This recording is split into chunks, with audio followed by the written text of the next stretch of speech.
ഇന്ന് നമ്മൾ ബ്രെഡ് വെച്ചിട്ടുള്ള ഒരു സ്നാക്കാണ് തയ്യാറാക്കുന്നത്. നിങ്ങൾ അധികം പേരും ചെയ്ത് നോക്കാത്തൊരു റെസിപ്പി തന്നെയായിരിക്കും ഇത്. നല്ല ടേസ്റ്റാണ്, വ്യത്യസ്തമായൊരു സ്നാക്കാണ്. അപ്പോൾ നമുക്ക് ഇതെങ്ങനെയാണ് തയ്യാറാക്കുന്നത് നോക്കാം. നമുക്ക് ആദ്യം ഇതിന് വേണ്ടി ബ്രെഡ് വേണം. ഒരു വലിയ ബ്രെഡാണെങ്കിൽ 5 സ്ലൈസ് ബ്രെഡ് വരെ എടുക്കുക, ചെറുതാണെങ്കിൽ അതിൽ കൂടുതൽ വേണ്ടി വരും. നമുക്ക് ആദ്യം ഈ ഒരു ബ്രെഡിനെ ഇതുപോലെ 4 പീസസ് ആക്കി കട്ട് ചെയ്തെടുക്കണം. അപ്പോൾ ഞാനിവിടെ ബ്രെഡ് ഇതുപോലെ കട്ട് ചെയ്തെടുത്തിട്ടുണ്ട്. നമുക്ക് ഇതിന് വേണ്ടിയിട്ടൊരു ബാറ്റർ തയ്യാറാക്കണം. ആദ്യം നമുക്ക് ഒരു ബൗളിലേക്ക് 2 മുട്ട പൊട്ടിച്ചൊഴിക്കാം.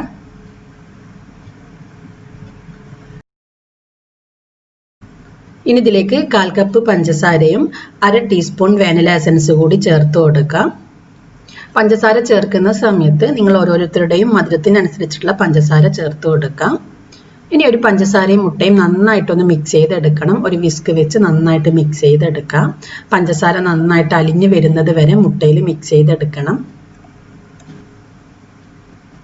അപ്പം ഞാനിവിടെ മുട്ടയും പഞ്ചസാരയും നന്നായിട്ട് മിക്സ് ചെയ്തെടുത്തിട്ടുണ്ട്.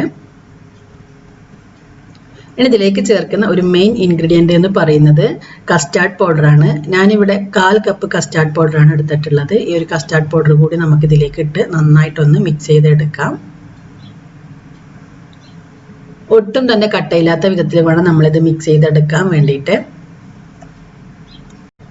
ഇതിലേക്ക് ഒരു നുള്ളു ഉപ്പ് കൂടി ചേർക്കണം. ഞാൻ പിന്നീടാണ് ചേർത്തത്, അതുകൊണ്ടാണ് കാണിക്കാൻ പറ്റാത്തത്. അപ്പോൾ ഒരു നുള്ളു ഉപ്പ് കൂടി ചേർക്കുക. അപ്പോൾ നമ്മുടെ ബാറ്റർ ഇവിടെ റെഡി ആയിട്ടുണ്ട്. ഇനി നമുക്കിത് എങ്ങനെയാണ് ഫ്രൈ ചെയ്യുന്നത് നോക്കാം.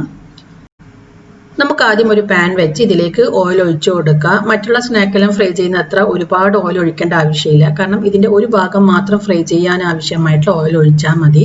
അതുകൊണ്ട് തന്നെ ഒരു ഫ്രൈയിങ് പാനിലാണ് ഞാനിത് ഫ്രൈ ചെയ്യുന്നത്. ബ്രെഡ് ആയതുകൊണ്ട് തന്നെ ഇത് എണ്ണയിലേക്ക് മുങ്ങിപ്പോകില്ല, മുകളിൽ പൊങ്ങി നിൽക്കുകയാണ് ചെയ്യുക. അപ്പോൾ അതുകൊണ്ട് തന്നെ കുറച്ച് ഓയിൽ ഒഴിച്ചാൽ മതി. ഒരു ഭാഗം ഫ്രൈ ചെയ്യാൻ ആവശ്യമായിട്ടുള്ള ഓയിൽ ഒഴിച്ചു കൊടുക്കാം. ഇപ്പോൾ എണ്ണ നന്നായി ചൂടായി വന്നിട്ടുണ്ട്. എണ്ണ നന്നായി ചൂടായി വരുന്ന സമയത്ത് ഫ്ലെയിം ഒന്ന് കുറച്ച് വെക്കാം. അതിനുശേഷം നമ്മുടെ ഈ ഒരു ബ്രെഡ് ബാറ്ററിൽ മുക്കിയിട്ട് എണ്ണയിലേക്ക് ഇട്ട് കൊടുക്കാം. ബ്രെഡ് ആയതുകൊണ്ട് തന്നെ ഇത് പെട്ടെന്ന് ഫ്രൈ ആയിട്ട് വരും. ഇതിൻ്റെ ഉൾഭാഗമൊന്നും വെന്ത് വരേണ്ട ആവശ്യമില്ല. ഒന്ന് കളർ മാറി വരുന്ന സമയത്ത് നമുക്കിതിനെ തിരിച്ചിട്ട് കൊടുക്കാം. ഫ്ലെയിം കൂട്ടി വെച്ചിട്ടുണ്ടെങ്കിൽ ഇത് പെട്ടെന്ന് കരിഞ്ഞു പോകും. ഈ ഒരു കാര്യം പ്രത്യേകം ശ്രദ്ധിക്കാം. ഇപ്പം കളർ മാറി വരുന്നുണ്ട്. നമുക്കിതിനെ തിരിച്ചിടാം. ഇതുപോലെ നമുക്ക് മുഴുവൻ ബ്രെഡും ഫ്രൈ ചെയ്തെടുക്കാം.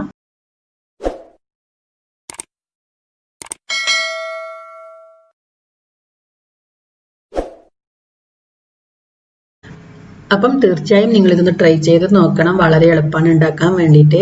കസ്റ്റാർഡ് പൗഡറെല്ലാം ചേർക്കുന്നത് കൊണ്ട് തന്നെ ഒരു വ്യത്യസ്തമായ ടേസ്റ്റാണ്. അപ്പോൾ നിങ്ങൾ ട്രൈ ചെയ്ത് നോക്കിയിട്ട് ഇതിൻ്റെ ഫീഡ്ബാക്ക് അറിയിക്കുക. ഈ വീഡിയോ ഇഷ്ടമായെങ്കിൽ ലൈക്ക് ചെയ്യാനും ഷെയർ ചെയ്യാനും മറക്കരുത്. ചാനൽ നിങ്ങൾ ഇതുവരെ സബ്സ്ക്രൈബ് ചെയ്തിട്ടില്ലെങ്കിൽ സബ്സ്ക്രൈബ് ചെയ്യാനും മറക്കരുത്.